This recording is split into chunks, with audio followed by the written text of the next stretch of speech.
Hello YouTubers.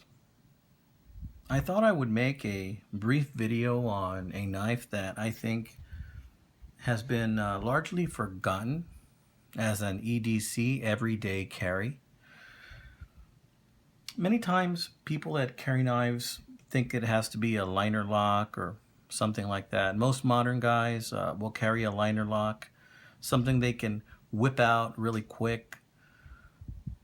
Recently, I started revisiting these knives and I fell in love with them again. I had seen them as a kid and didn't think much of them. But lately I started carrying one in my pocket. And when I did, I found that I used it more than any other pocket knife I've ever had. So I thought I would make this video showing you an assortment of some of these knives, different brands and what's out there, old and new. And I thought that maybe we can boost popularity for this knife once again.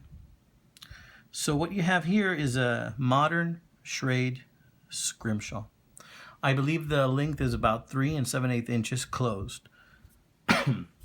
These types of knives have 3 blades. They have the large main blade for cutting, all-purpose blade. They also have a sheep's foot blade, which is this one. This blade right here is more for cutting rope, kind of like a rigging knife, but it doesn't have a sharp point, so you don't cut yourself with it. This one right here also carries a very good edge on it. It's called the spay blade. And of course it's called a spay blade for a reason. These knives that our granddads used to carry while they were herding cattle or goats or some type of farm animal came in handy for various uses. And this has a blunt tip right here to avoid cutting yourself too. But the rest of the blade is very sharp. So I've been carrying this knife around. And this is a cheaper knife. I got an excellent deal on eBay. I got this knife for $3.75 plus another $3 shipping. The handle on this knife is a nice eagle scrimshaw design, but it is plastic though. And like I said, this is a modern knife and it has brass liners. It's a good looking knife. It'll last if you take care of it. But I tend to like the older ones, which I'm going to show you now.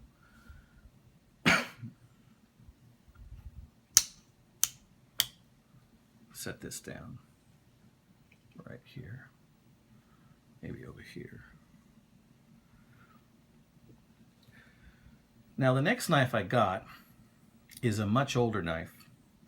I think this knife is from the 60s. I can't make out a number on it, so I know it's not a K-Bar 1100, but it's maybe a little older than the 1100. This is a K-Bar knife. This is an old K-Bar knife. It's got the bone handle. You can see the K-Bar insignia. The blades are carbon steel and they keep a very good edge. As you can see, the main blade is sharpened quite a bit. The spay blade is still in very good condition and the sheep's foot blade is in fairly good condition. I carry this knife quite a bit and it works great for me. Once I started carrying this knife again, I felt like I had to have one of these knives in my pocket at all times because you never know what you're going to need to cut with it. And they carry such a nice edge that it makes it very, very practical for almost anything. Cardboard, the main blade, I've used that to cut meat even at a barbecue. So that is a K-Bar. Also about 3 7/8 inches or about 4 inches. It's a good looking knife. It's got a lot of wear, but it's something your grandpa might have had. This is way back from the 50s or even 40s. Not sure of the year on it, but it's a good looking knife. I enjoy it very much.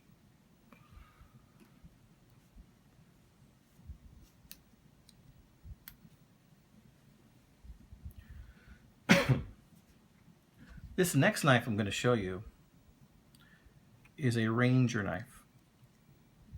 And it's made by, I believe, Colonial. Again, carbon steel. Very well built knife. Heavy duty. It's a little huskier than the other knives. I like it because it does have a black handle kind of a black Delrin handle. Feels good in the hand. You got your sheep's foot blade. Your spade blade is a little thicker on this model, and also very sharp.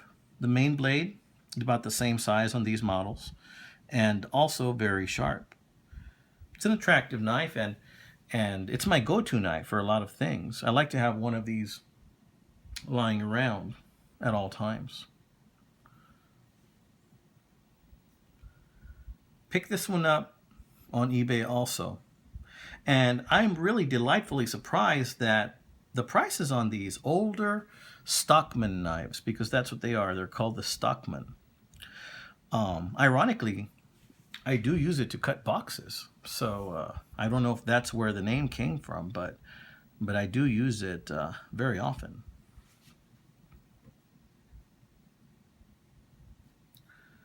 So again, this is one of my favorites.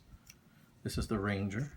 Some of these older ones don't have the snap that they used to back in the day, but still very good knives. You might be looking at this sheath right here. You know, the Stockman knife is a great knife to carry in your pocket, no doubt. But I found myself liking the knife so much that I just made a sheath for it really quick with some rivets and some thread and a piece of leather. So I hand sewed it, and I treated the threads on it, and I wanted to have something that if I wanted to, I could show off my Stockman knife. So that's what that is. But I'm using it as a display today.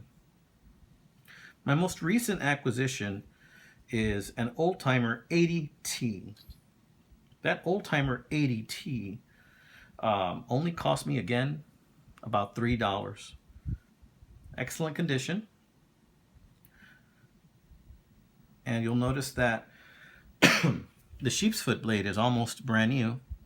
The spade blade also looks almost brand new. The one that got more use was the main blade. It did have a broken tip on it when I received it, but I re-tipped it and I cleaned up the blades a little bit. It still has that used look to it. I intend to carry this in my pocket and use it daily, so I'm not too worried about it looking pretty, but I do like it. It's a good looking knife. So this is bringing us to a close in our video. I wanted to show you these everyday carry knives. This is one of the original EDC knives, and who knows, maybe they'll see a resurgence in popularity. So until next time, YouTubers, this is Treasure Detector, showing you some of my knife treasures that I acquired recently. Later on, I do hope to show you some more luck that I've had at the Goodwill stores and show you some of the treasures I found there. So until then, farewell, like my video, and don't forget to share. Thank you.